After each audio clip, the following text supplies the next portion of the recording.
Good afternoon, everybody. It's Mark Baber here from Sony, and I'm live on the Birmingham Cameras Facebook Live page, and I'm going to be talking to Brian Whelan about the Sony Alpha Full Frame family. So Brian's going to be talking to me about, interviewing me about what's in the range, lots of demos, lots of information to find out about our full frame cameras. Join us in just over 3 minutes. So grab yourself a cup of tea, a cup of coffee, biscuit, cake, whatever you got, and join us in just over 3 minutes.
Hello everybody, it's Mark Baber again from Sony. We just got over a minute to go before Brian Whelan and myself will be talking about the Sony Alpha Full Frame family live on the Birmingham Cameras Facebook Live page. So we'll be with you just shortly, live from Dublin and Berkshire, where we're going to be talking about the Sony Full Frame family. Join us in just over a minute.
Hello, welcome to Birmingham Cameras Facebook Live. I'm Brian Whelan.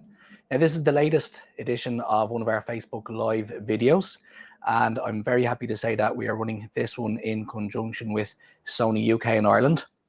In order to be able to do it in conjunction with them, I'm joined all the way from deepest, darkest Berkshire in the UK by Mark Baber, who was one of the best, if not the best, technical support guy in Sony UK. Hello, Mark. How are you? How are you keeping? Hi, Brian. Thank you. Kind words. Thank you. Yeah, deepest, darkest Berkshire. The weather's all right at the moment. Don't know what it's like with you, but yeah, thank you. Absolute pleasure to join you and be live on your channel and talking to a good group of people as well. So lovely to see you. Yeah, thank you very much for joining us. You'll see a nice fancy display there of myself and Mark beside each other. That's all thanks to Mark. So pretty much all of the graphics and all of the content that you'll see in this video has been done by Mark. So a big thank you to you for that, Mark.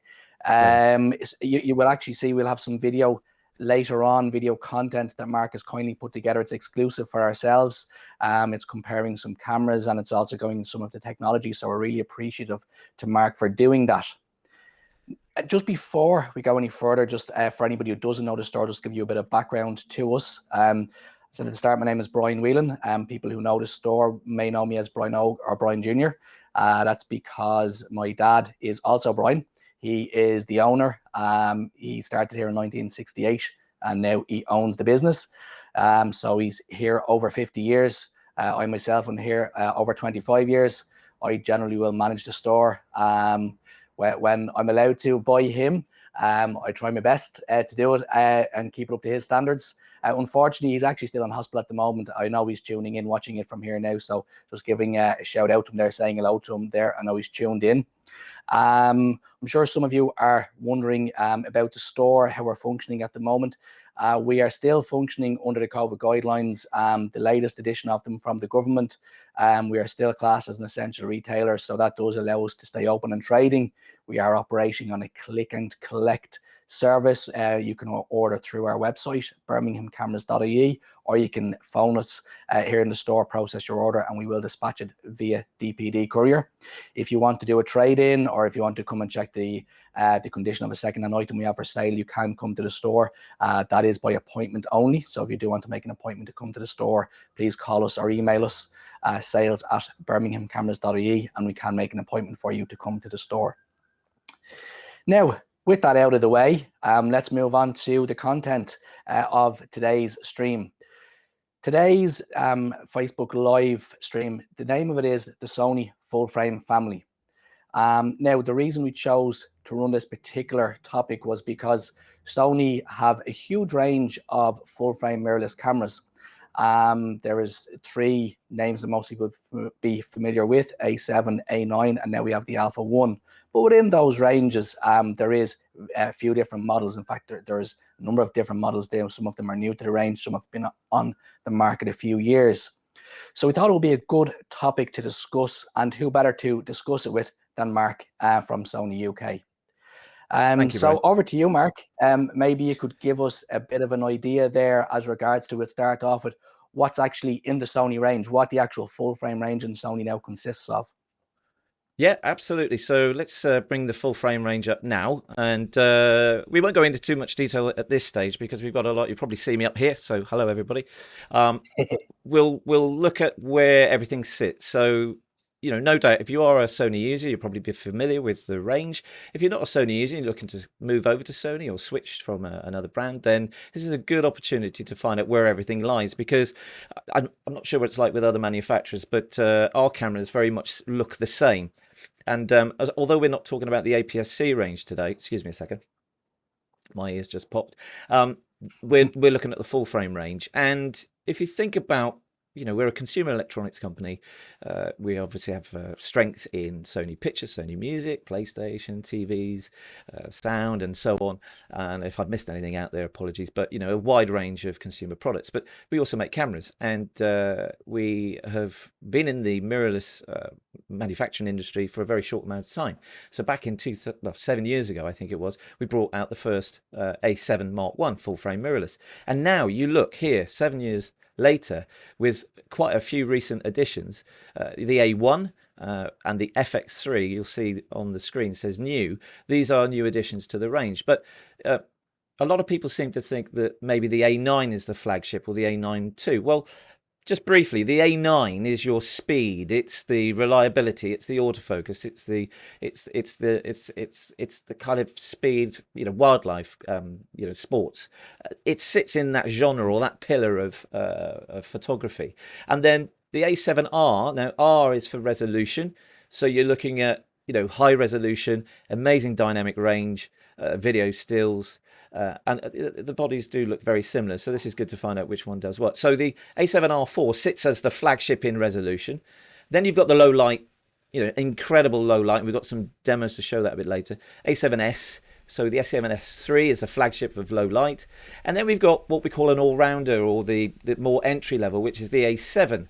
And no doubt, you've had a lot of people coming in over the last few years to ask about the A7, because it is a very popular camera. But this kind of does everything. It's kind of entry level, but way above entry level.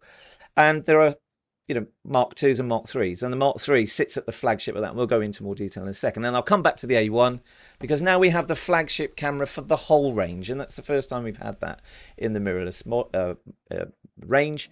And this does everything. 50 million pixels, 30 frames per second, an incredible sensor that shoots images to the sensor before it's the card, and it's a phenomenally fast, high resolution with incredible low light. So it sits at the top of all the range, and that gives you. And then the FX3 is, can't forget that one. This now bridges the gap between the traditional alpha cameras, as you see here, and our cinema line. And the cinema line is the FX series, so right up to the Venice, which is the cinematic camera, not particularly something you'll buy off the shelf. But the FX3 now bridges that gap. So if you're a solo filmmaker on your own, and you want that look and the capabilities of the higher end, then alongside the A7S III, this is that link. So now we've got this huge range, or what I think some people call ecosystem, from entry right up to the cinematic level. How's that? Yeah, that's great, Mark. Thank you for that. Just while we have that slide just still on there, if you could just go back to there for a sec. You can see there's 13 models there, and you've covered it very well. There can be at times crossovers. People will look at models and they will reference an A9 versus A7 or Mark IV, would be something that immediately comes to mind, because they're at similar price point. And as you've rightly said, one does one job, one does another job. And that's what we're doing this webinar here for today, because it's a situation we're in with the Sony range, where with 13 models there's such a selection now, and they are all good cameras. There's not a bad camera in that Sony range, and that's a great thing to do. And they're all full frame as well. So, we're obviously trying to help people distinguish between them and decide which one is the correct model for them. I just would remind people at this stage, any viewers that are watching, we will be taking questions at the end. So there will be a section at the end of the webinar specifically for questions submitted by you, the viewers. So if you do have any questions on Sony cameras, we may cover it in the course of it before we get to the question section. But if we do, we will still ask your question anyway. And we will actually have a prize for the best question, which will be a Birmingham Cameras branded snud or face mask. So you will be able to see it here. I'm covering my face with it there now, just for anybody who wants to see it. So we'll have that for the best question. But I say we'll go through the topics first, and then we will see how we get on. We may cover it before we get to your question anyway, but we will ask it. Just moving on from the full frame cameras there, Mark, just before we go into the comparison of them as regards to one Sony model versus another, we might just mention that the lenses, something that Sony have really been active about getting the message about, is one lens mount. So no matter which camera you go for, it's the E mount. That's it. There's not another lens mount. Now, when we went through the actual running order for this webinar, we were saying that there was 63 lenses that all fit on this one lens mount. As of yesterday afternoon, when another one was announced, we're now up to 64. So the running order has now been added to already. That's how quickly time moves with Sony. So 64 lenses, again, a huge array of them there. You might just briefly go into the lenses with us there, please, if you don't mind. Yes, Brian. I mean, it just shows you technology changes so quickly, and in the last few months with our lens range frequently. So it's obviously really important that what we're doing with lenses is bringing more to the range. So you're right. Yesterday up until 3 o'clock, it was 63 lenses as we were doing the testing, and then along comes the 14mm G Master, which I haven't had a look at, unfortunately, but it looks like a fantastic lens and a great addition. So a wide prime, which now brings up the full frame total to 44, and that's on top of that is then the APS-C lenses, which is another 20. So in such a short space of time, again, this is a bit of a timeline here, and I'm not going to go through absolutely every single one. But you know, from back in 2013 right up to where we are now, we are consistently adding to the range. And you know, if you again, somebody looking to come over to the system, you know, rest assured that we've got an established system. You know, we're on our third generation now of some of our models over time, and like you said, you don't need an adapter. So if you've got an APS-C lens camera body, or a full frame body, or even a let me just get rid of these slides behind this one here, or even a there we go, one mount system, or even a cinema line, so FS3, you'll see the range here. All these cameras will fit the lenses without an adapter. So, you know, that can only be a good thing. What that basically means is you're going to be getting the native Sony autofocus system, which we've got a few demos with a bit later, native, and makes that handshake to the native body. So, you know, rest assured, if you're looking at coming over or upgrading through the range, we haven't just got a few lenses, we've got a number of lenses, and we'll cover more detail a bit later. But I think also we may be planning to do something like this in the future with another webinar solely on lenses, where you can get even more information. But if you've got the time today, we will go through a little bit more about lenses as well. So if I just bring that slide back up, you know, amazing wide angle 12 to 24 right up to 600mm, and you can hand hold those lenses as well, so great combination with the bodies. And if I just come back to us, Brian, you know, it's really important to mention that, because obviously without the bodies, without lenses, you can't really get much out of the body. So you know, it's important to mention that as well. So thanks for raising that. Yeah. No problem. So good to go through that. And as you were saying, that later on in the webinar, we do have a particular video dedicated to the lenses. And then also we do have plans to run another one at a later stage, just specifically regarding lenses and what lenses are available and the technology that goes into the G and G Master lenses that are available in the Sony range. Just before we move on, Mark, to some of the comparison of the models, might just mention to people, like, you know, we've shown 13 full frame Sony models. We've shown a graphic there with 64 lenses. We are, as Birmingham Cameras, we are a professional Sony dealer, an SDS dealer. What that means is we are one of only a select few stores in the UK and Ireland that you're able to purchase every single one of those from.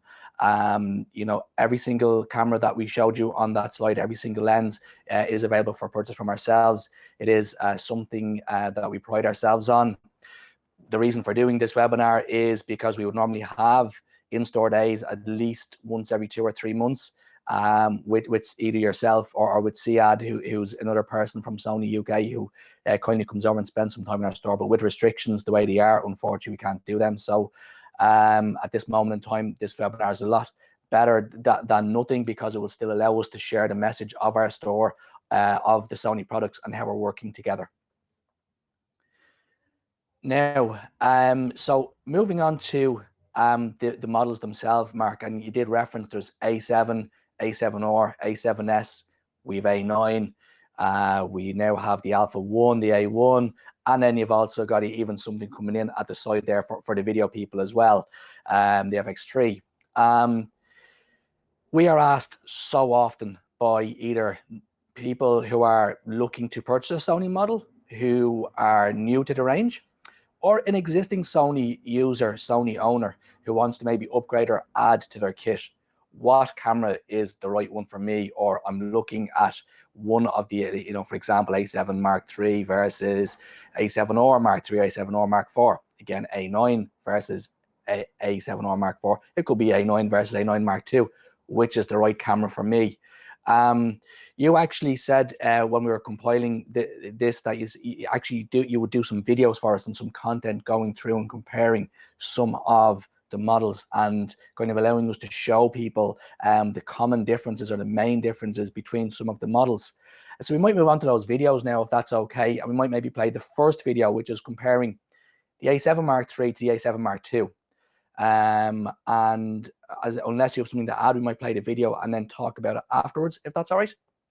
Yeah, absolutely. So got a set number of videos here going through the range, and then a couple of minutes long, we'll play it, come back, have a chat, and then, you know, see where we go with the next one. So yeah, absolutely. So let's play that now, and this is the A7 III and the A7 II comparison. Perfect. Thank you. We've got the A7 III and A7 II side by side here, and they basically share the same megapixel sensor, but the sensor on the 3 is a newer sensor over the A7 II. ISO performance, you're going to find that the processing on the A7 III is a lot better. So in certain ISO performance low light situations, the A7 III is going to have the edge over the A7 II. They both have 5-axis stabilization, which is obviously great for keeping low light shots, handheld, slow shutter speeds, etc. Blur-free images, and they both can have both have a mechanical shutter, but the A7 III shoots 10 frames per second, both mechanical and electronic, whereas the A7 II shoots 5 frames per second. Now, one of the biggest differences between the two is the autofocus system. So if you're looking for one of the latest systems of autofocus with the camera, then the A7 III is the one to go for. Even though these are all-rounders, it has a superior autofocus system. So it has fast hybrid autofocus, phase detection, 693 AF points. It's huge. It covers 93% of the sensor. And it also has 422 contrast detection points. Whereas the A7 II has 117 phase detection. So you can see massive difference between the two. And of course, with that, you've got real-time eye autofocus, both in human and animal. Make sure you've updated your camera if you've had the camera for a few years now. And obviously, that's going to give you more. The algorithms are going to be a lot more responsive on the A7 III. The A7 III can shoot silently, and they share the same shutter speed as well at 1,800th of a second. Now, as you can imagine, with a newer processor, better processor, the video is also going to be very good. I know we're talking about stills, but on the A7 III you get 4K, whereas on the A7 II, the best you're going to get is full HD. They share the same resolution OLED viewfinder at 2.36 million. It's slightly bigger magnification on the 3, and the tiltable screen is the same size, but it's touchscreen on the A7 III. Has 2 SD card slots on the A7 III again, so obviously that's really important if you're going to do any backup shooting with the camera. And they take the USS2 compatible on that one, whereas the A7 II has single. And of course, the battery is different. The capacity on the Z batteries, you see on the left here, is double the capacity. So you're going to, for example, if you're using the LCD all the time, then you double the amount of photographs you can take on the A7 III. Size and weight, very similar, but you're looking at 599 grams for the A7 II, 657 grams for the A7 III. And so pretty much if you're looking for an all-rounder camera that's going to do everything, that's great for landscapes, night scenes, fast-moving sports, etc., then I highly recommend it.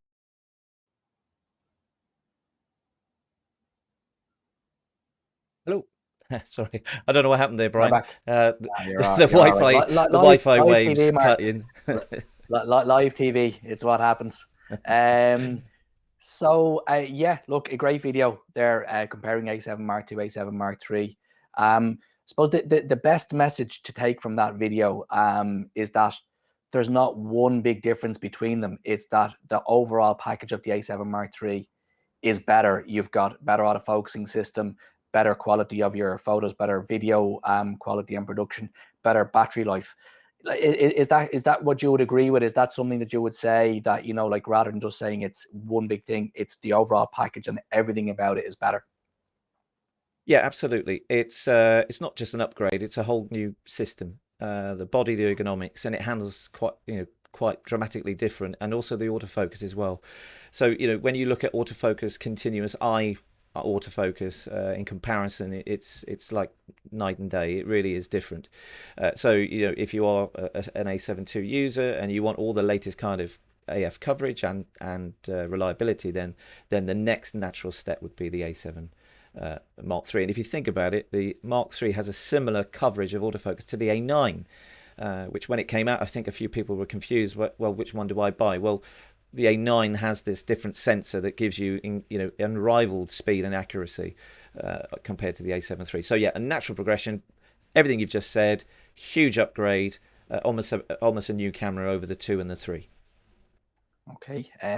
Thank you again for just going through that. Now, just before we move on to more video content, Mark, I'd just like to say your pointer there, your pen, lovely pen, but we do have to send you over a Birmingham Cameras one, just so that for the next videos you're making, that we can get some bit more branding in there as regards to use your pointer. So thanks very much for using non-branded. But next time we'll send you over Birmingham Cameras, and that'll be the video complete.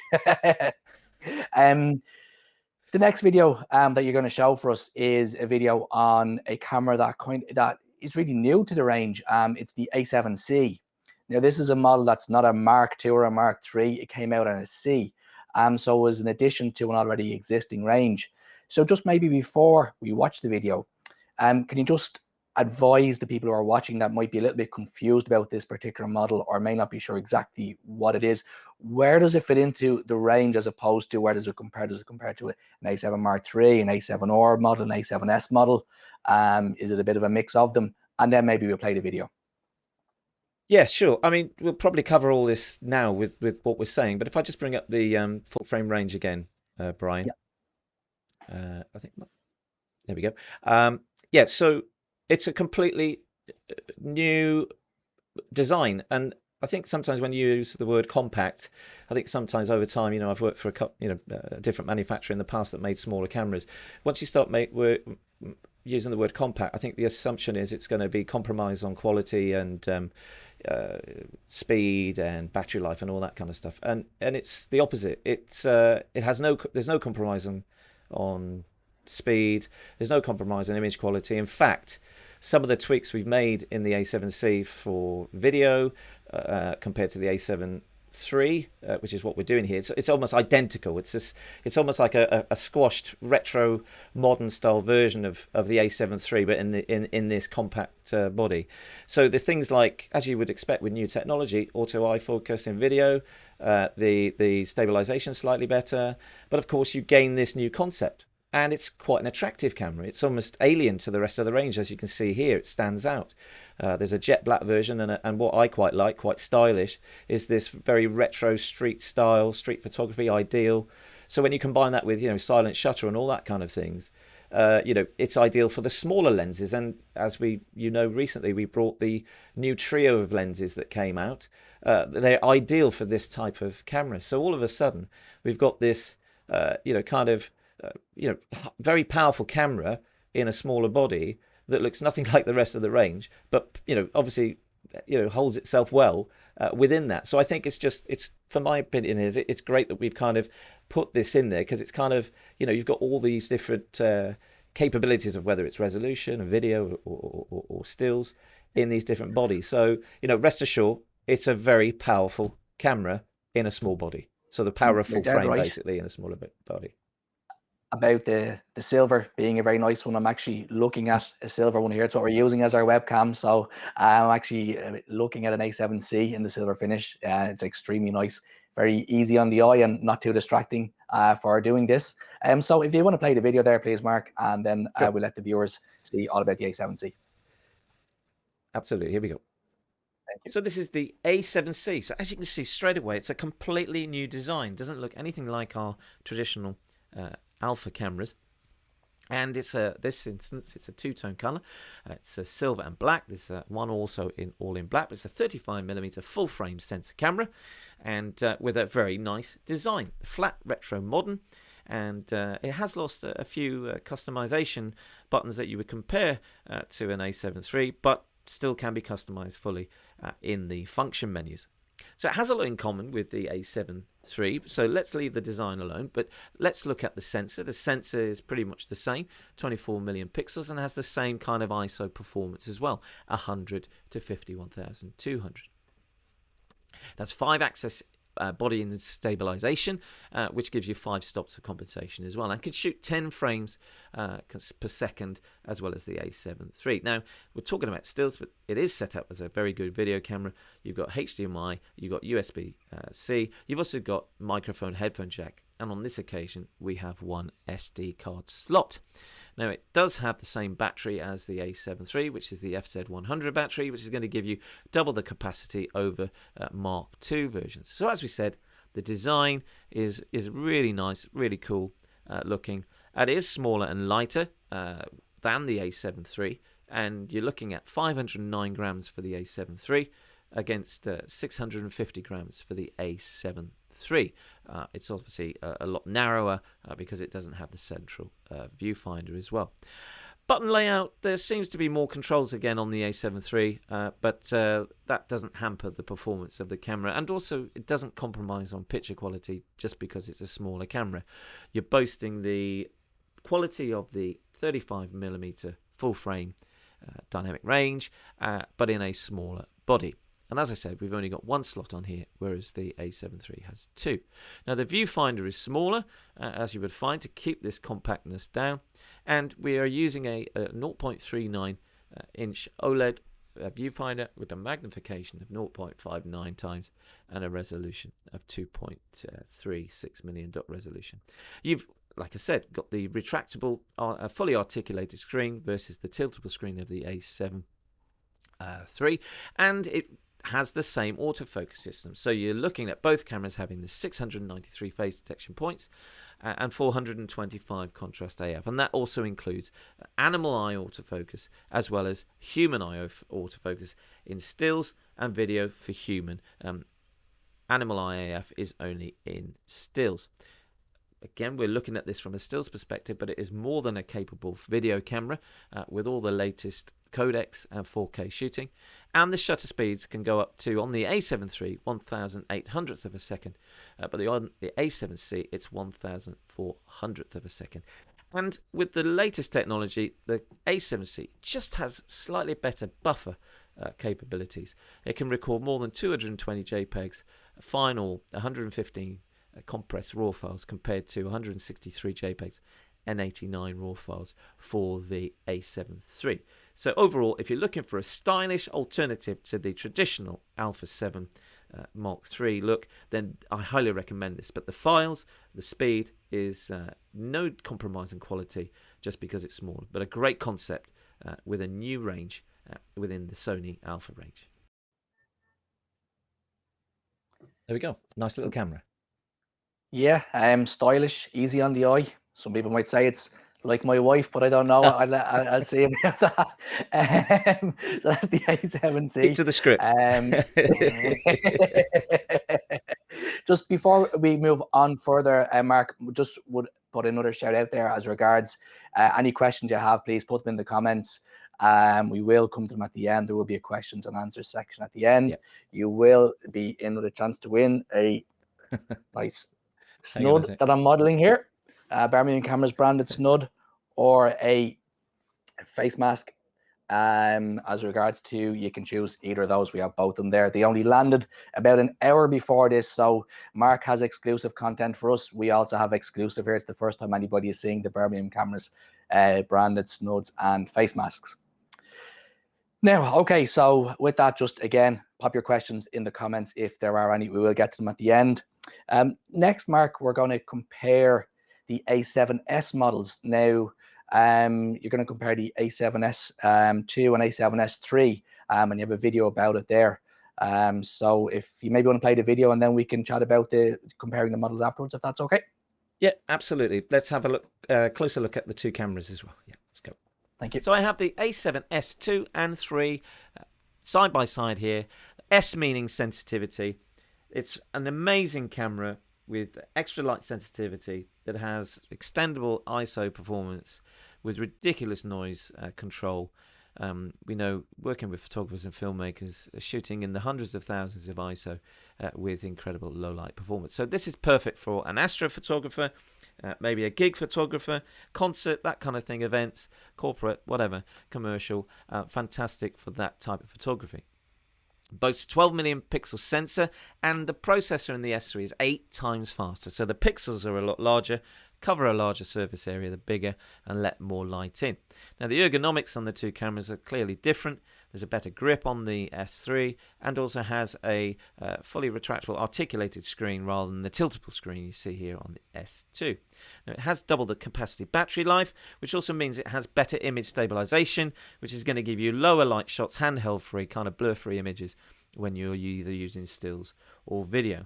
Now trying to find more reasons why this camera is so good for stills, because it is really a dedicated camera towards video. So we see a lot of filmmakers making this, buying this camera, but it is a fantastic stills camera with low light performance that is unrivaled in our range.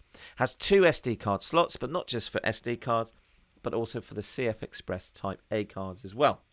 Now, I won't go into any detail around video, but the white balance has been improved and the autofocus has also been improved. It now boasts 759 AF points versus 169 on the S2.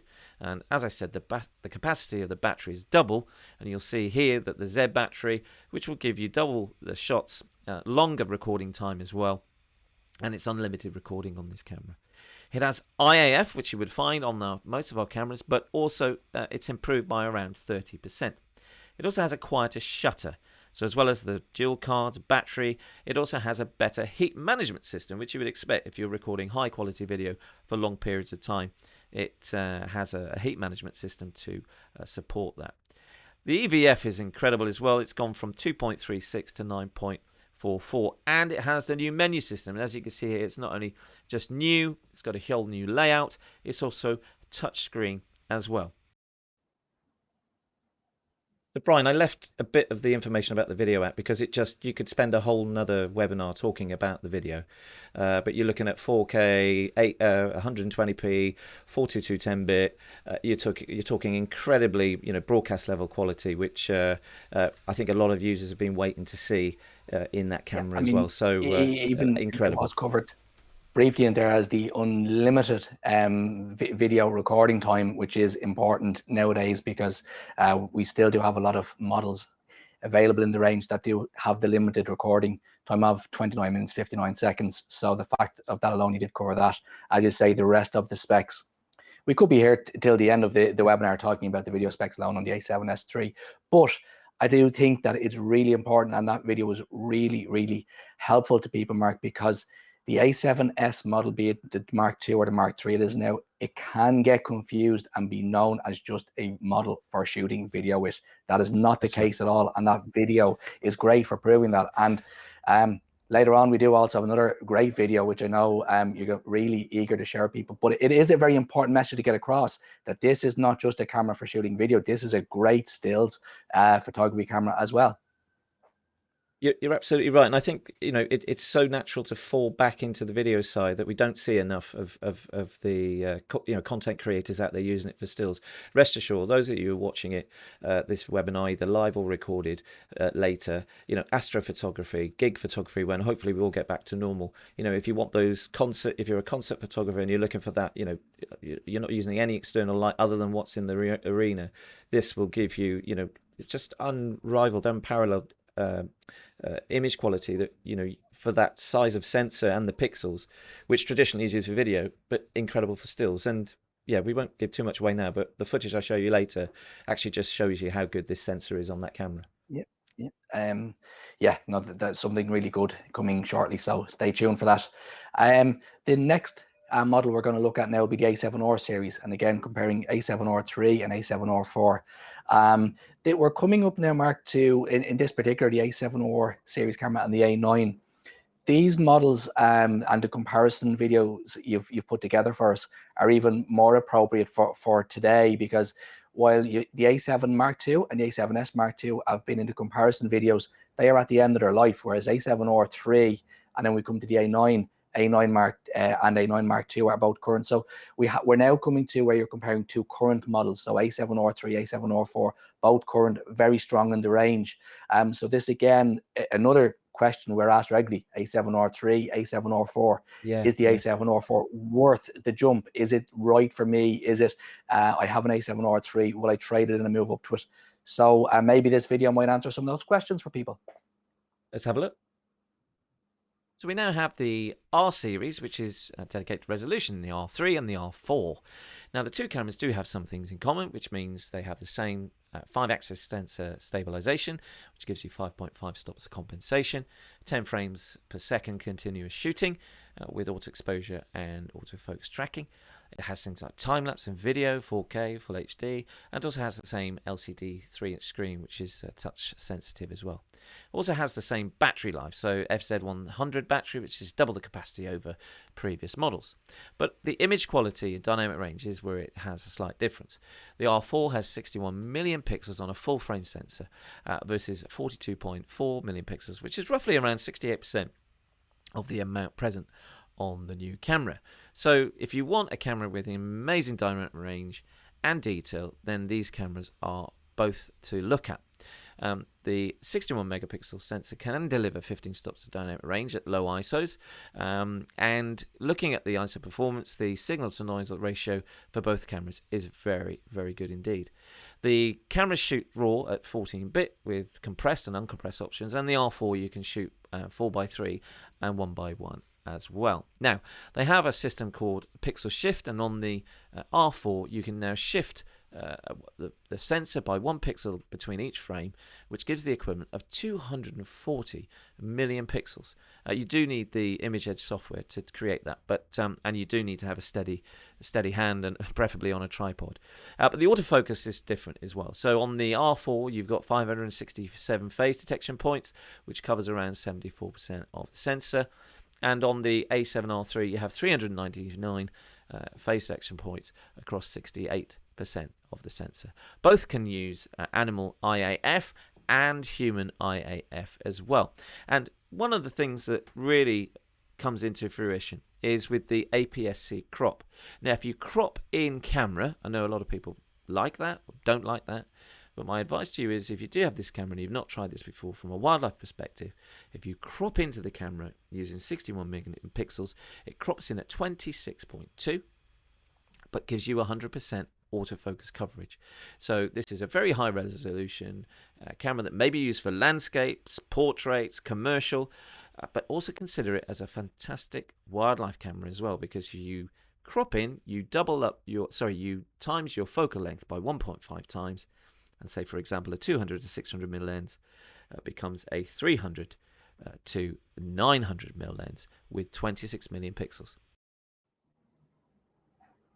I added that at the end because I use the A7R4 probably. If you said to me, what's my go-to camera, that is it for video and for stills, because if you want that extra reach but don't necessarily have a longer length lens, you've still got 26 million pixels and 100% AF coverage, and you've turned your lens into quite a big additional focal length. So it's something I hadn't really played with before, but with this sensor it's ideal. So wildlife photographers, if you haven't considered it, it's definitely worth having a look at. Yeah, absolutely. A great point, and good to get in at the end there. Just in that video, Mark, you mentioned about the likes of Pixel Shift and the A7R4. This webinar, there's probably not enough time in it to go through exactly how it works and to show it in more detail. But if any viewers have any questions about it or want to know more about it, do feel free to contact us separate to this. So call the store, email the store, get in contact with us whatever way you can. When the restrictions are lifted, you can pop into us and we can go through with you in more detail what exactly that entails, and how it works and how you can use it. I think the message from that video, Mark, A7R3 versus A7R4, is A7R Mark III is brilliant. A7R Mark IV is just even better again. Yeah, I absolutely spot on. I think when you've got the camera like the R3, you think you've got everything you need, and then along comes a product release, the R4, and it just takes it that step further. I think a lot of pre-COVID, we did a lot of events. We've done events with you where you physically have contact with customers and you hand in the camera over and they're like, hey, I don't need 61 megapixels. But actually, when you start engaging with that person, whether it's now online, you do one-to-one sessions as well and Zoom calls and so on to still reach out to customers, then it really, and you can show that imagery, whether it's pixel shift or crop, then it's definitely something worth looking at. And I think we covered the same with the A7 II and III differences. They are completely newer cameras that handle completely differently. So it's worth having a look at if you're looking for an upgrade. But then the A7R3 is really good price value as well. So it's a difficult choice. Absolutely, and well summed up as well by yourself. Now we're going to move on to the A9 series. We're going to compare the A9 to the A9 Mark II. Now this is probably, certainly for us at this moment in time, we find that this one is the toughest question to answer, Mark, because they do appear so close in the specifications, the original A9 and now the A9 Mark II. And as I say, like, it's probably the most asked question that we have amongst any Sony users and existing Sony owners at the moment is, when I have an A9, is the A9 Mark II worth the change? So let's have a look at the video and see what the video says, and then we'll pick up this conversation after we watch this comparison. Hopefully I've given you some extra kind of tips on this one to see there are some differences. So let's have a look. So if you're looking for cameras for the best speed and autofocus in our range, then the A9 II and the A9 Mark I are the best cameras to go for. Now, they share the same type of stack layered sensor, which is 24 million pixels, full frame. And stack layered means it has a memory built in where it can buffer 276 raw shots to the memory of the sensor before it hits the card, which then gives you zero blackout in the viewfinder. It's almost like looking at an optical viewfinder, but it is actually an electronic viewfinder. It has the same ISO range of 100 to 51,200 and can shoot 20 frames per second electronically with an autofocus and auto exposure tracking. Has 1/32,000th of electronic shutter and has 693 AF points phase detection, that is, with 425 contrast AF. But it can calculate the autofocus as 60 times per second. That is lightning fast. Real-time tracking, real-time IAF as well, and a 3.69 million dot resolution EVF with the same type of touch-sensitive screen. Now, the design is slightly bigger on the A9 Mark II, and it has a better, more comfortable grip. But the mechanical shutter now on the A9 Mark II doubles it up from 5 to 10. And at the same time, it uses a new type of shutter mechanism that basically reduces shutter vibration and noise. The A9 Mark II also has an anti-flicker mode, which you find now is becoming standard in cameras like the A9 Mark II and the A1. So it allows you to reduce any kind of exposure and detects any kind of banding when fluorescent lights are on present, for example. It also has real-time IAF improvements, especially in video, and the image stabilization. Now the A9 has 5 stops of image stabilization, where the A9 Mark II has 5.5. Now, in regards to connectivity, then you have added connectivity with things like LAN terminal, FTP servers, and on top of that, the A9 Mark II now can have a system called voice memo. Now, you can use the camera and talk into the camera when you're metadating the JPEG images, when you're transferring the photos, say, from a mobile device, using our Image Edge software. And finally, the SD card slots. Although they both take 2 SD card slots, on the A9 Mark II, both slots now are used for UHS 2 compatibility. Hopefully, that's enough to give you an idea of the differences between the two. Yeah, fingers crossed on that. As you can see, anybody who's asked the question, there is a big difference between the A9 and the A9 Mark II. So it is an upgrade if you do have an A9, and it is worth considering if you don't have an A9 and are thinking of an A9 Mark II. Now, there is also one other model in the range, Mark, the big dog, the A1, the new one. But we are planning on doing a specific one of these events, a webinar regarding the A1. So we're not going to cover that too much in here, but we have had some questions regarding it. I think just the main message regarding the Alpha 1 is that it's everything to everyone. It's kind of taking the megapixels, the high megapixel count from the A7R series. It's taking the speed from the A9 series. It's taking the video function from the A7S series. Not all of them to the exact capabilities of those, but it's kind of saying if you're shooting photos, video, and need speed, you can go for the Alpha 1, and it saves you having to get 2 or 3 cameras. Would that be the easiest way of summing it up, Mark, before we move on? Yeah, pretty good, Brian. It's where does it sit? It sits at the top. It's, all our cameras are accessible to all levels of photography, whether you're an enthusiast like me, an amateur, professional. Everybody can access this, but this one is at the top. It's aimed at the real professional, that if they're looking to maybe individual cameras, then potentially you can buy individual cameras, of course, which you would then get specialized technology in each. But now we've got this camera that does the whole package. And you think about it, in the range, there isn't a sensor that can shoot 50 million pixels, 30 frames per second. And if your card is a 64 gig card, it will buffer, it will not lose any speed until the card fills up. So you're getting exclusive technology that you don't normally find within the rest of the range, even in the A9, the 7 and S3 and the R4 as well. So yeah, if you're confused now, yeah, but hopefully that just paints the picture. We'll confuse even more in that one webinar. Yeah. But no, we're not saying you don't have to buy all three. We're not saying you have to buy the one. The fact is we now have this camera that does everything, hence called the one. Yeah. Okay, cool. Again, a reminder, any questions you have, pop them in the comments. We will come to them at the end. We have Dean here behind the camera working away, compiling all the questions that will be passed on to us at the end when we complete the sections that we have. Now, Mark, when we were putting up a running order for this, I did say to you that, nowadays in any brand, particularly in Sony, there's not a bad camera available. So we could spend minutes and even longer not talking about how good each camera is or the great technology that's there. But the reality of that is that there's so much great technology in it. It could almost get boring to a point because there's so much information out there regarding it. There's so much information for people to get. And as I say, in Sony and in other brands as well, there is just fantastic cameras that are doing great jobs. So what we did was I said to you, okay, Mark, can we pick one thing that you feel that Sony are, like, we can rest our hat on this, like we are the best at this and nobody can quibble about it? And you said, well, I want to go to the autofocusing system because we have autofocusing that we are always first with, as regards to if it's a new feature, such as you mentioned already, animal eye autofocusing, or even before that, eye autofocusing on people, you were the first at as well. And the speed and the accuracy of it is just cannot be beaten.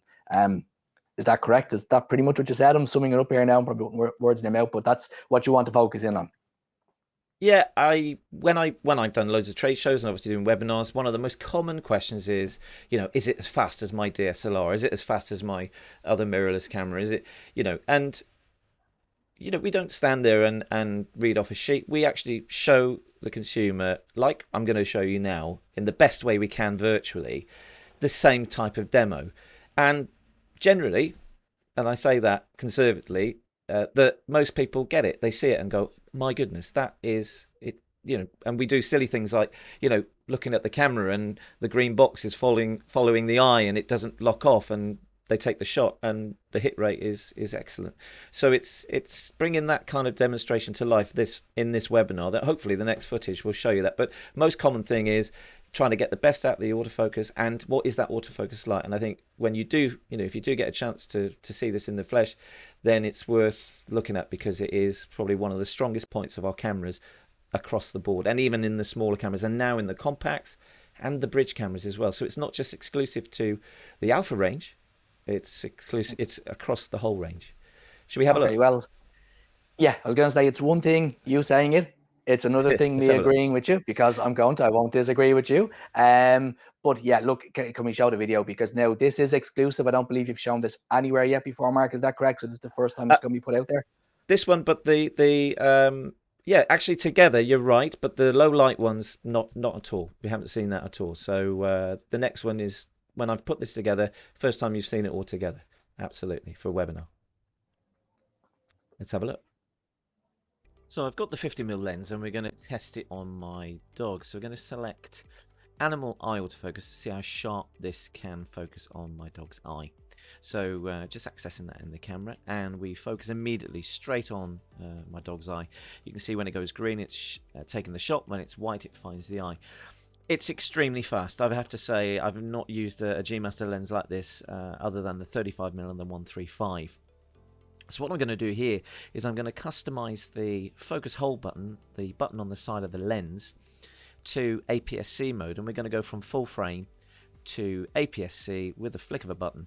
And you can see here it's gone from 16mm to 26, and it's still as fast in APS-C as it is in full frame.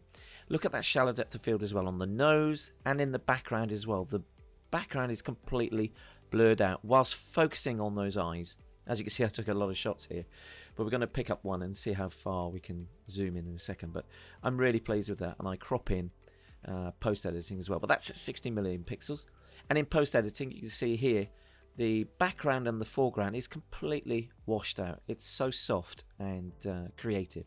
So we're going to zoom in as far as we can here, and this is 100%, and we're then going to go zoom into 200%. As you can see from the level of detail here, the sharpness, the moisture around the eyelid, the contrast, the detail in the fur is absolutely sharp. Now, as well as eye autofocus in stills, this is in video. It's automatically doing this. The camera's on the table. I'm not doing anything. It's just finding my son's eye automatically without any prompting. And then this is the footage of the back of the camera. As he's moving his head around, it's focusing on the eye. When his eye's not in focus, it's focusing on his face. As you can see, the white box says the face is there. The green is taking the shot. And even though he doesn't look like he had some fun here, but he did give me a smile. But there's one shot I just wanted to show here. When you zoom into the camera, the picture-in-picture shows you the area I'm focusing on. This is in the camera, 300%. It's incredibly sharp. Both eyes there. And then in post-editing, we have a look at how far we can push this one. And we zoom into around 100% on this camera. And you can see here the level of detail, again, both eyes. But we push it even further now to 200%. And as well as just the main point here is the eyes in focus, the eyebrows, the eyelashes, the veins, the skin detail, the detail in his skin is really reproduced fantastically well. So yeah, no footage put together externally. This is all stuff that I've put together for content creation, and this is the first time we've played it on a webinar. So hopefully that just shows you we were using the 50mm recently. I don't have that anymore now. We only had it for a few hours, but you could just see the technology. It just does what it says, and you know, it gives me the confidence that I don't have to worry about it in focus. That's the thing. I don't put the camera on and think, oh, right, is this going to be in focus? I just, even in the video autofocus, which is what's happening here with the same camera, it just focuses on the eye, and I don't have to worry about, is it in focus, is it not in focus? And I think that's just a good thing. And you get that all the way through the range, whether it's an A7C or an A1, you get that reliability, and I can't highly recommend that enough. And there's a lot to be said for that peace of mind, Mark. You know, whether you're a professional photographer out earning your crust, or if it's just somebody, you know, who has photography as a hobby and enthusiast, just knowing your equipment is going to do what it says it will do, there's just so much to be said that it just makes your job or your life so much easier. Absolutely. Now, last call for questions there, please. We're going to be moving on to the questions there shortly. But before we do move on to the questions, Mark, you have told me that we have a video here now that will just blow our viewers away as regards to the autofocusing performance. This is in the A7S Mark III, I believe you were telling me. So I'll let you introduce this video and then play it there, please, because this is just something I'm really excited about. Yeah, no, thanks, Brian. And this I've not shown before, and it's, you know, this footage is just raw footage. It's straight out of the camera. To try and we've been doing this now over the last year, and we've done some webinars with yourself, Brian, to try and recreate what you would normally see if you were talking to one of the team in your stores and they could pull a camera from the cabinet and that kind of stuff. So what I'm going to show you now is the low light performance, but also the tracking on how the camera can actually track. You're probably going to expect a motorbike going past or a fast moving object, which it's very good at, but I'm going to show you something now that actually completely shocked me, knowing that the technology does it. When you see it with the naked eye, actually it just shows you how good these cameras can perform in extreme circumstances. Let's play this now. We'll just add in, Mark, that the very... So this is low light. I just come back. Yes, sorry, forgot to say that. Go on, just say to people, the start of it is actually black, so it's not your screen playing up when you're the connection gone. This does start off in pitch black darkness. Yeah, absolutely. This is what I see. As we start it off, this is what I'm seeing with the naked eye. So this is low light shooting, and this is with the A7S Mark III. And you can see I'm going through the ISO from around 80, and as you can see in the image here, a heron is starting to appear. So I was at Hyde back at the before the last lockdown, and I was testing some kit in low light. You can see here, as I'm talking, we're going up to 10,000 ISO. And hopefully on your screen, you'll be able to see that the level of detail, but the lack of noise at these high ISOs is just incredible. And I've pulled this out for this webinar because the A7S III is just a specialized camera for low light. This is a recording in 4K, and we're just seeing the back of the screen. So I decided to push it a little bit further, and it's just starting to blow out a little bit in the highlights. But at 32,000 ISO, it's just remarkable. I couldn't see that with the naked eye. What I could see was, well, nothing. So in the next bit of footage, it shows that we've got some controlled flash.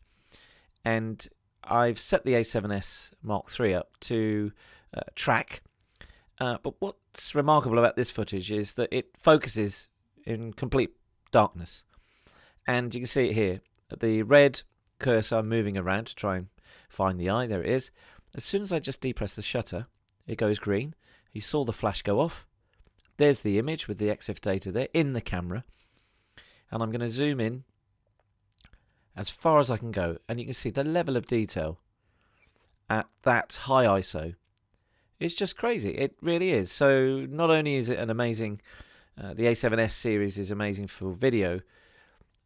We don't see much footage these days around stills, but it is a fantastic stills camera. We try it one more time. On the left-hand side, you'll see the burst indicator to show you how many shots you're taking. We've got 1250 ISO. We zoom into the camera again. Incredible detail. There we go. I can't really say much more than that. Superb, and really enjoyed taking that footage as well. Even though I didn't see much, but afterwards I did. It just fantastic, Mark. Like, we are not people who are easily pleased at times, and sometimes we can be skeptical when a manufacturer can tell us that they're the best or that they have this technology that will revolutionize the industry that we're in. But that video there, I have to say, when you showed me that, before, and I was blown away by it, and I'm still in shock looking at it there again. It's just amazing. Like, it's absolutely fantastic. And what more can you add than that? Just, like, the proof with that is in the pudding there of that video. And as I say, if that doesn't blow you away as regards to what the autofocusing is capable of in Sony, how can you get any better than focusing in pitch dark? But thank you for that. And just to reiterate again, there is no, there's no magic, there's no wizardry or anything like that. That is straight out the camera, just put through Premiere Pro into the platform, and you're seeing what we saw at the back of the camera. So yeah, thank you for sharing that. Me sharing that. Okay, so we're going to move on to the questions now, Mark. But just before we move on to the questions, just want to say to viewers, we will have some special offers on the Sony Full Frame range and on lenses. So if you stay tuned to the end, these are exclusive for people who are watching the webinar. So we will put them up at the very end.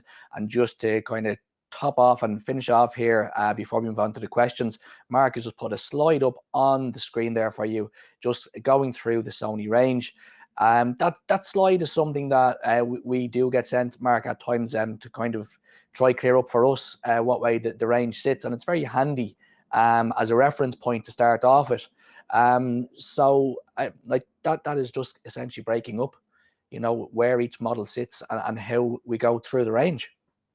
Yeah, and again, I'm not, at this stage going to go through every little bit of detail. We'll be doing this for the rest of the afternoon. But yeah, it just shows you that the most recent releases are on my left-hand side here, and the biggest difference really is what's going on inside. So you have different engine, which is the Bions engine, and you have a different sensor.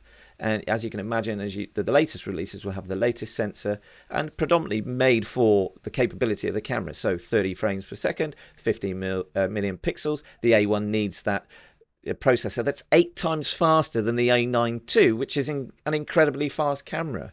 It's not like 1 or 2 times faster. It's 8 times faster. The A7S Mark III processor and engine and sensor is 8 times faster than the previous models. So like I said, they're not just upgrades. They are, completely new technology. And if I just bring up the other slide, right through the channels, you can see the older A7 I, and these you can get a lot of this information off your own website, as well as leaflets in store and PDFs and things like that. So what I was going to say, Brian, if there's anybody that's interested, I have a customer friendly version of this that I can send to you, and you can send out to your customers. You can see though, the frames per second go from like 5 to 10.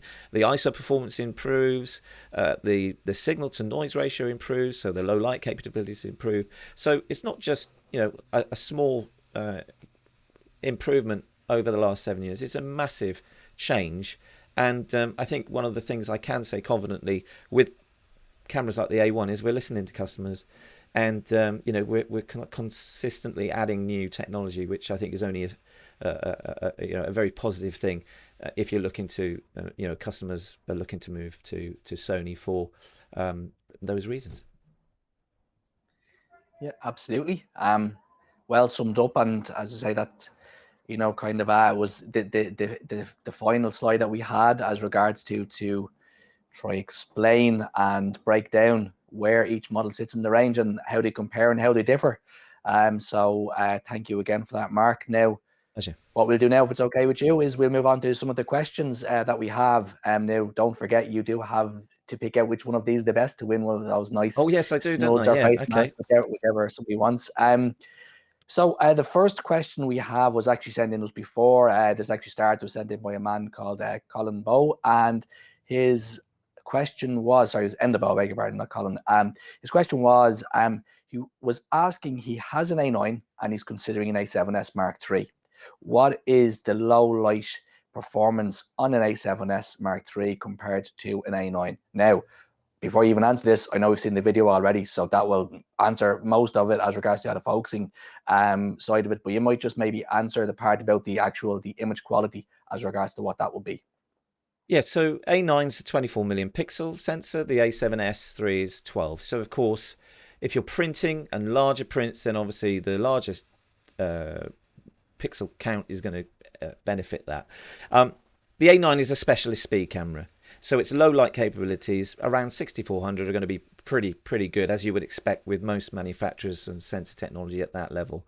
The A7S, as you can see, pushes it further, and I think I could have even pushed it further in that video. So 32,000 ISO, and I know there's we work with a lot of photographers and ambassadors and things like that are pushing it to the extreme. And again, there's lots of reviews out there across the globe in the UK and Ireland, and I think that kind of reiterates that. So I would suggest that if you're going specific for low light, you go for the A7S III. If you're going for the buffer time and the readout and so on, and you're a sports photographer, then the A9, I would suggest you do that. Great. Thanks, Mark. I hope that answers your question. And we'll move on to the next one now. This is from Seamus Marr. Hello, Seamus. How are you? Can the Sony cameras be used for live streaming? Now, this is a good question, Mark, and this is something we've spoken about, and we may even look at doing a webinar specifically on this. But if you want to maybe just answer the question in a broad sense, and we can talk about it more specifically in a different webinar. Yeah, and I think we're all, experience of this in the last year. Our lives have changed for different reasons because of the global pandemic. And one of the things that has come out of this is working from home and getting the best quality that you can from your computer or camera or phone. So the answer to your question is, yeah, confidently you can use our cameras from the ZV-1. I did have it here earlier, but it's gone again. The compact camera, sorry, a message just went off in my ear then, my battery's getting lower. ZV-1 compact camera you can use for streaming. This has had an update recently where you can access the camera via the Image Edge software, and it's got sound as well, and the quality's been improved. And likewise, if you use a graphics card, like a streaming card with a HDMI cable, which I'm using on the A7R Mark IV here, directly to the PC or the Mac. So, and that goes across the whole of them, including the camcorders, including your pro cams as well. So yes, you can. And I think you're definitely right. It's something that we probably need to do to a bit of a tips and tricks guide to doing that, because it can be done quite easily. Well, we pay you the big bucks there, Mark, so maybe that'll be the next one on the agenda there as regards to when the next payment makes its way over to you. Next question there, for Keith Kennedy. Hey, Keith, how are you? Friend of the store there, has been on one of these Facebook videos. It wasn't a live one, but he has been on a video with us before. Hey guys, great presentation. Thanks, Keith. I'm a big fan of Sony A7 series, but it can be a minefield in the setting and menu. Is there a video tutorial about the basic options that you should have in place for novices like myself? So maybe Mark, just as regards to actually just the layout of the camera and getting used to it. Yeah, we've just actually launched an Academy webpage. So what I'll do is I'll send you that link actually, and people can find out more about. We're consistently adding content. It's via our Sony Alpha Universe webpage. So I'll send you the link actually, Brian, after this. So maybe you can send out in the comments. Because we'll share it. Definitely, yes, absolutely. That would be very handy. This is relatively new. There are a lot of content creators, obviously, have done videos as well. So our own ambassadors and so on. Obviously, your team as well. But I think we're doing some one-to-ones as well with my colleague Sayad, who will be doing those virtual ones. So if there's a request to do more, we can do that through that. There isn't a me or my colleague Sam, who's a trainer in the business. We do these specifically where we can direct you to. But again, I'm more than happy, Brian, for you to contact the customer and give them my details, and we can maybe pick up offline, and I can help you through that if need be. Obviously, time permitting. But yes, more than happy to do that. Thanks for that. Now, next question, Robert Murphy. This kind of was covered in the first question, but there's a bit more to it. Can all the Sony cameras be powered by mains power and used as a webcam for Zoom and Microsoft Teams? Again, comes back to the webcam type thing. But this is something, Mark, that not all manufacturers can actually be powered by mains through the USB. Sony is a little bit different. Yeah, again, I won't go through all the models, but you don't need to double check. But most, in the last couple of years, yes. So you have a USB power setting on or off in the menu system, and that includes some of the compact cameras as well. So the answer to that is yes. There's also an alpha, I can't remember what the model number is, but a battery block where you have a block of batteries which you charge up, and you can use that off that. So yes, mains, and of course, if you've got a USB-C or a micro USB, you can connect it to a power bank. I could connect it to my monitor. If you're in a hotel somewhere, you can put it in the TV in your car. So yes, I always take a couple of batteries with me anyway if I'm going out on a long shoot. But the battery capacity now is well, I don't need to do that as much as I used to in the past. So yes, you can, but again, it's very much model specific. Okay, thank you. I hope that answers your question there, Robert. Next question. So this is our penultimate. We've one more question after this. It's from Mary Kinsler. I've heard that the image quality isn't as good in silent mode, but I can't see the difference. Is this only in some settings, or is it true? I've got the A7R Mark II, and I've switched to silent for capturing garden birds. I suppose this would come to Mark. You're looking at silent shooting is generally done with the electronic shutter, whereas normal shooting is done with the mechanical shutter, and that's where there can be a difference. Yeah, you've picked that up brilliantly. I mean, I can't comment on obviously individual scenarios, but again, I'm more than happy to be put in touch with that customer and have a look at their images and so on. But yes, if you're using the mechanical shutter, of course, you're going to get some different results than the electronic shutter, depending again on the shutter speed and the lighting conditions and so on. So, but the answer to your question is you shouldn't really see any difference between, using silent shooting or mechanical, because that's one of the key features of the mirrorless system. Is to go back to my days when I worked for another manufacturer. It's still 2000 in 2008 when those cameras came out compared to where they are now. It's still the same thing. It is silent shooting. So and that's one of the benefits over, say, DSLR technology or older. Just to finish up on that, Mark, I actually have used mirrorless cameras myself in a church in silent shooting, and just one thing that maybe is put out there as a general point, but it's a bit more specific, is that if you are using the electronic shutter with flash, it can cause quite a bit of an issue, which is again a specific type of setting, rather than saying that generally the quality would be lower on the electronic shutter.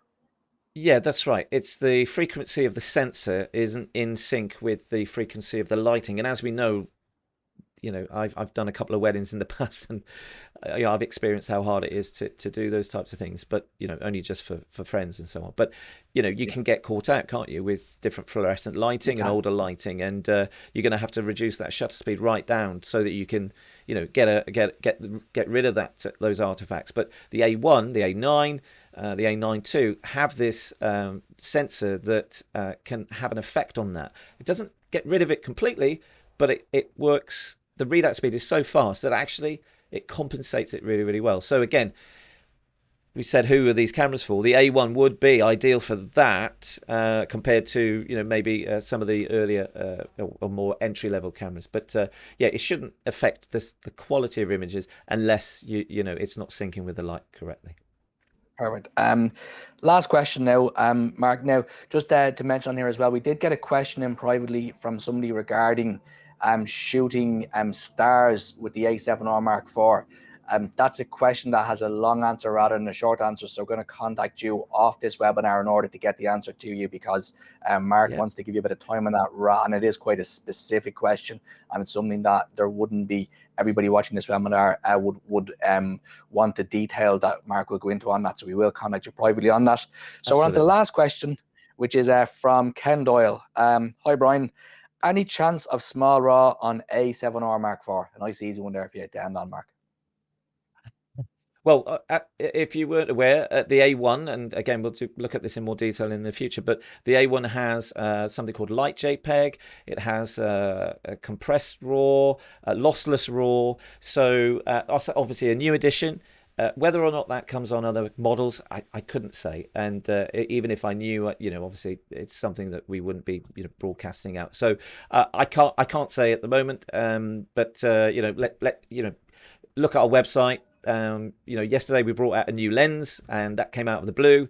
So have a look at the Birmingham Cameras website as well, just in case in the future we do something like that. So nothing in the range at the moment to do that, but if something changes, then you'll probably be the first to know before I do. Right, so that's the end of the questions. Thank you, Mark, for answering them all. Pleasure. Thank you, everybody, for submitting them. And as I said, there was a couple of specific ones we will address separately to the webinar. I'll let you think long and hard, Mark, about what was the best question. And while you're thinking about that, because they will win a very, very nice Birmingham Cameras snood or face mask, hot off the press, only received today. But while you're thinking about that, we might just go through, before we finish there, the special offers we have and what Sony have to offer for people who do buy cameras or lenses from them, and how they reward their customers by staying loyal to the Sony brand. Yeah, and thank you for your support with this, Brian. So we've got some offers with Birmingham Cameras. I'm just going to bring these up now. Yep. And there we go, up on the screen. So we've covered all these in the range today. So we've got the €200 off A7 Mark III. We've got 10% off the A7S Mark III. So some big savings there. And we've got trade-in bonuses. So you're going to have to contact the store for this one. But we are offering additional money off. So €300 off the A7R III and the A7R4, €400 off. So some big money here.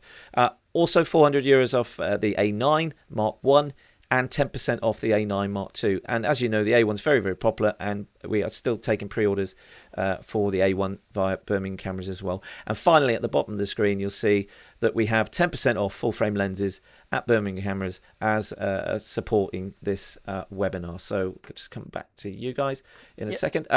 Also, just to say, when you do take up these offers and you buy your camera, make sure you register it as well after you've got your guarantee and your warranty from Birmingham Cameras.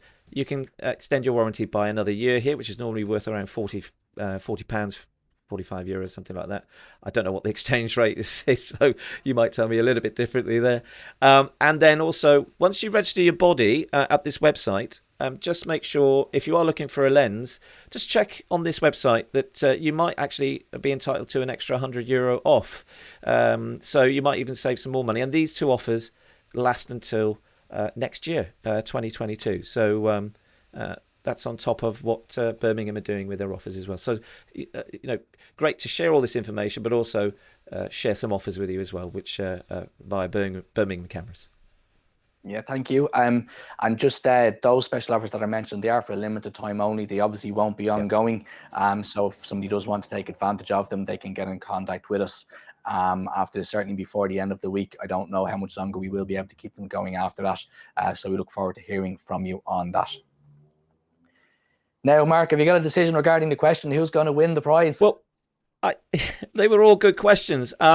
I did like the streaming questions, because I think that's really important around the way we're working. I mean, still, as you know, in the UK and Ireland, as restrictions slowly start to change. I know that obviously very different in the UK and Ireland, but why don't they make it easy for you, Mark? And we'll say we can give one to everyone who asked the question. You show over here called the Late Late Show, where they say there's one for everyone in the audience. We can't quite go that far because we know I have one as well? Thousands of people watching. But anybody who asked the question is going to get either a face mask or a snut. So anybody who asked, we'll contact them. And you know what we'll do, Mark? We'll send one over to you as well. I don't know if it'll get past customs. I don't know if it'll get past tariff duties, but we'll send one over to you anyway, and we'll see how it goes. Thank you, Brian. And a pen. Yeah, and a pen, absolutely. Can't miss out on the branding opportunities. No, thanks, guys. Right, I think that's a wrap now, Mark. So unless you have anything to add in there, just before we finish up. No, thank you for the opportunity to share this, and it will be embedded in your Facebook page as well, so people can watch this at their heart's content. And I know we're going to put all the videos together later this week, so if you just want to watch the videos separately, you guys will upload those possibly next week as well, so you can see them in more detail, including the A1. So yeah, no, thank you again to you, and thanks to the guys as well behind the scenes for making this happen. So Dean and the team, thank you very much. No problem. Thank you for coming on. And as you say, the videos will be up on our social media channels as standalone video content, rather than having to go through the whole webinar if you want to see the particular comparison of models or of the technology. So yeah, look, all I have to say now, Mark, is thank you very, very much. I know you're working in really, really tough conditions over there. I believe you know where you're situated. Your studio is nearly 30 degrees at this stage, so how you're not melting, I don't know, but fair play to you. You kept the show on the road like the true pro that you are, and wouldn't notice a thing of a difference despite the thermometer almost bursting with the heat over there. But thank you very much. Thank you. Pleasure. For coming on. And as we mentioned, we will have 2 or 3 more of these oncoming in the next few weeks. So stay tuned for more details regarding those. And of course, if you do have anything that you want to see covered in a particular webinar with myself and Mark, please do let us know, and we'll try our best to either fit it into one we have planned or make one specifically about that. So yes, look, thank you very much for tuning in. This is Birmingham Cameras Facebook Live now finishing off. Thank you very much, and we'll see you again soon. See you again. All the best.